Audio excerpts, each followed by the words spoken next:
Shalom Lovers of God. Saat ini kita berada di gereja Tiatira dalam kitab Wahyu, di mana kita melihat bahwa ini sudah tinggal reruntuhan. Tidak ada yang utuh berbentuk gereja. Sungguh disayangkan, seperti yang firman Tuhan katakan, yang terdahulu menjadi terkemudian dan terkemudian menjadi terdahulu. Sungguh disayangkan Lovers of God.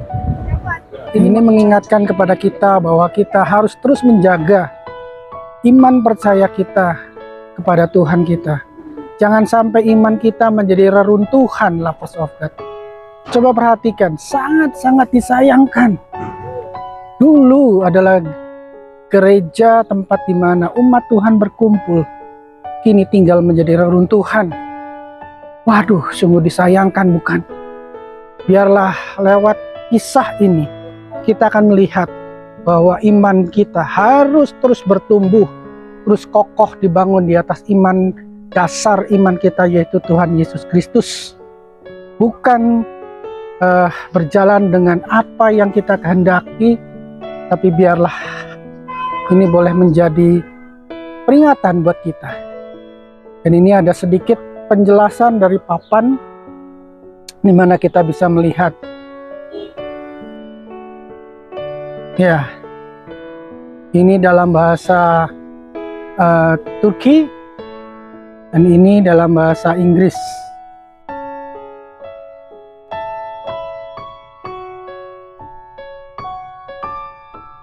Ya, shalom Bapak Ibu ya. Tadi kita udah lihat reruntuhannya. Itu satu gambaran bahwa sesuatu yang tidak kita pertahankan itu suatu ketika akan hancur. Nah, ini ada beberapa hal yang perlu kita renungkan. Gereja di Tiatira itu adalah salah satu dari ketujuh gereja yang disebutkan dalam kitab Wahyu. Latar belakangnya ada dalam Wahyu 2 ayat 18 sampai 29. Tiatira, kota kecil yang terletak di wilayah Asia Kecil pada masa itu. Walaupun kota ini tidak sebesar Efesus atau Pergamus, tetapi Tiatira memiliki kegiatan perdagangan yang penting, terutama dalam industri tekstil dan kerajinan tangan. Jadi daerah ini tuh dulu adalah daerah yang makmur secara ekonomi, karena terkenal dengan tekstilnya. Kota ini juga dikenal karena keberagaman agama dan kuil-kuil pagan yang ada di sana. Dalam surat kepada gereja di Tiatira, Yohanes menerima wahyu dari Yesus Kristus di Pulau Patmos dan ditugaskan untuk menulis surat ini kepada gereja di Tiatira.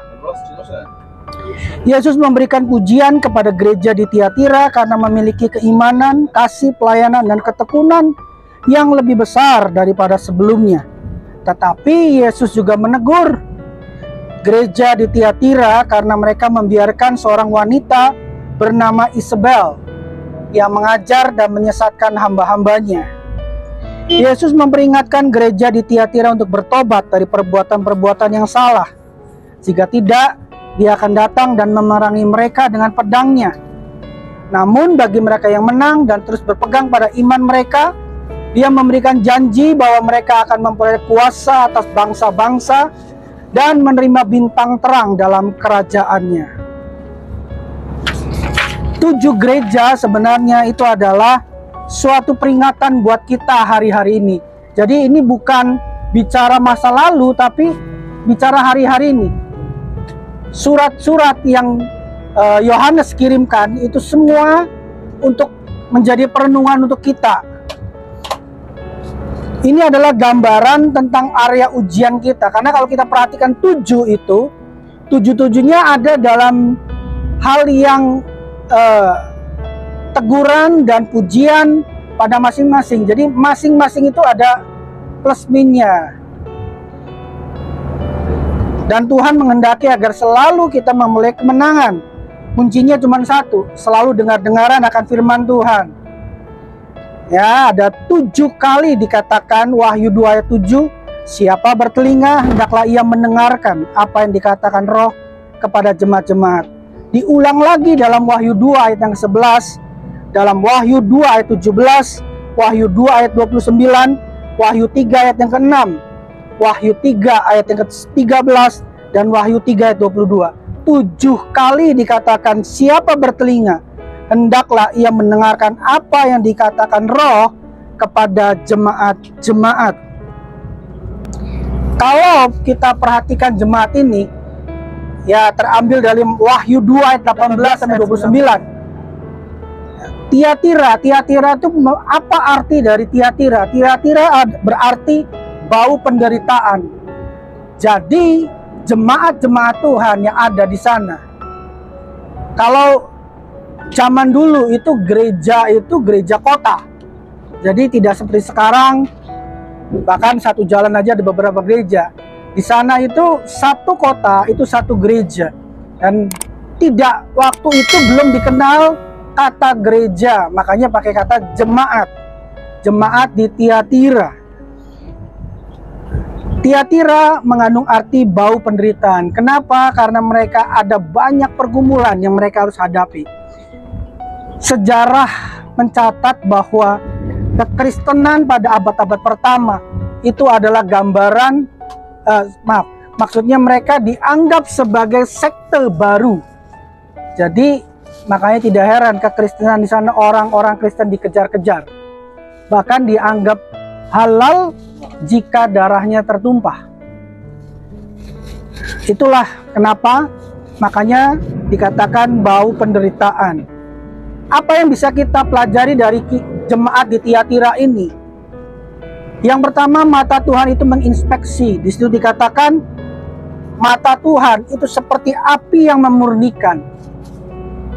Kalau kita lihat Malia ketiga ayat 3 disitu berkata, ia akan duduk seperti orang yang memurnikan dan mentahirkan perak. Ia mentahirkan orang Lewi, menyucikan mereka seperti emas dan seperti perak, supaya mereka menjadi orang-orang yang mempersembahkan korban yang benar kepada Tuhan. Apa yang bisa kita pelajari di sini? Bahwa semua yang kita alami itu mata Tuhan itu melihat. Mata Tuhan itu yang mengoreksi kita, dan Tuhan adalah Tuhan yang adil. Jika hal itu positif, hal itu baik, maka Tuhan akan beri pujian. Tetapi jika itu belum benar, Tuhan akan beri teguran supaya kita menjadi lebih baik lagi. Yang menarik dalam kisah jemaat di Tiatira ini adalah ada satu tokoh, yaitu namanya Isabel. Isabel di sini bukan sosok Isabel istri Raja Ahab, karena sudah berbeda sekian kurun waktu tahun yang berbeda. Tetapi apa yang dimaksud di sini Isabel di sini itu adalah roh Isabel. Roh Isabel ini bukan berbicara tentang gender, tetapi berbicara tentang satu spirit. Spirit apa? Spirit bahwa sini dikatakan menyebut dirinya nabiah, mengajar dan menyesatkan hamba-hambaku supaya mereka berbuat zina dan makan persembahan-persembahan berhala. Spirit Isabel ini bicara tentang tidak adanya penundukan diri, tidak mau diajar. Orang yang tidak mau menundukkan diri, orang yang tidak mau mengajar, orang yang tidak mau belajar tapi dia maunya mengajar, maka orang itu akan mudah disesatkan. Dia akan mudah mulai menyimpang. Dan sekalipun menyebut dirinya nabiah, ya, Wahyu 2 ayat 20. Di sini dikatakan Tuhan menilainya Isabel bukan seorang nabiah. Apa akibatnya ketika orang memiliki spirit of Isabel ini? Dia akan mudah mencampur adukkan tentang kekristenan dengan hal-hal yang di luar kekristenan.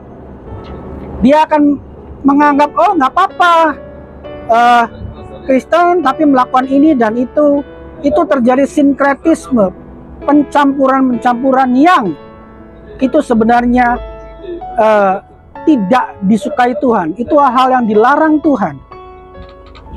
Ya, seperti yang diajarkan di sini berbuat zina. Perbuatan zina ini bukan hanya perbuatan secara fisik, tetapi juga bicara tentang pelacuran bakti. Jadi di tempel-tempel mereka itu ada pelacuran bakti, makan persembahan-persembahan berhala. Ayat yang ke-24 di sini dikatakan pujian bagi orang-orang yang tidak mengikuti ajaran dari nabi Isabel ini. Apa yang dikatakan? Namun orang-orang dari Tiatira yang tidak mengikuti ajaran sesat ini, yang mereka sebut seluk-beluk kebenaran, padahal yang sesungguhnya adalah kelicikan iblis. Jadi orang-orang yang memiliki spirit Isabel ini, dia merasa bahwa dia seluk-beluk kebenaran, tetapi sebenarnya, ya, firman Tuhan katakan adalah kelicikan iblis. Artinya mereka sudah teralihkan dari arah yang sebenarnya. Lalu Tuhan bilang apa? Peganglah teguh-teguh apa yang sudah kalian miliki sampai aku datang. Tuhan menutup dengan kalimat, siapa bertelinga hendaklah ia mendengarkan.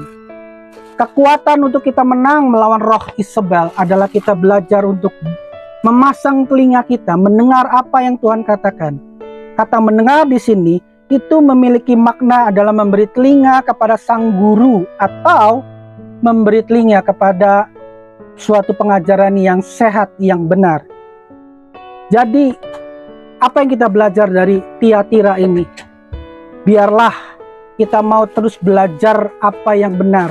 Jangan melihat hal-hal yang menurut logika kita benar lalu kita mencampurkannya, padahal itu sebenarnya tidak sesuai dengan firman Tuhan. Dan terakhir, jangan sampai hidup iman percaya kita itu menjadi reruntuhan. Biarlah kita boleh terus memiliki bangunan iman percaya kita, dibangun di atas dasar kebenaran, yaitu Tuhan Yesus. Sampai kapan? Sampai Tuhan menjemput kita. Jadi biarlah ini menjadi pelajaran buat kita. Jangan sampai hidup kekristenan kita menjadi runtuhan, yang terdahulu menjadi terkemudian. Jangan sampai. Itu aja. Tuhan Yesus memberkati.